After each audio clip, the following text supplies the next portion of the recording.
ఉమా మహేశ్వరి ఉమ్. అంటే ఆ పేరు అన్నపూర్ణమ్మగా ఎలా మారింది? మారింది సినిమాల్లో. ఏ సినిమా అమ్మా? స్వర్గం నరకం. చెప్పగానే మీరు ఎలా రియాక్ట్ అయ్యారు? ఉమా అంటే తుప్పుక్కని వచ్చినట్టుంటుంది, తుప్పుక్కని వచ్చినట్టుంటుంది. పైగా నాకు లోపం ఏముంది, ఏ ఊరు పోయినా ఒక అన్నపూర్ణ హోటల్ ఉంటుంది. మామూలు తెలియదు కాదు అమ్మది.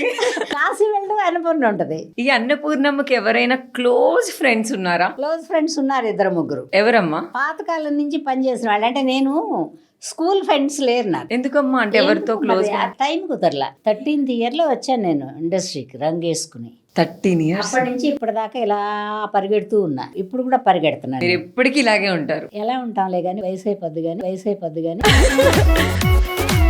పాతకాలంలో మనం పనిచేసిన వాళ్ళు ఉన్నారు. శ్రీలక్ష్మి గారు, వై విజయ. వై విజయ గారు. అప్పుడు మేడం విజయ నిర్మల్ గారితో వాళ్ళతో, ఆవిడ డైరెక్టర్ ప్లస్ పెద్ద పొజిషన్లో ఉన్నారు. బాగా పలకరించేవారు ఆవిడ. జయలలిత గారు, తర్వాత ఒక 5-6 ఉన్నారులే ఫ్రెండ్స్. డబ్బింగ్ జానకి, ఇట్లా కొంతమంది ఉన్నారు.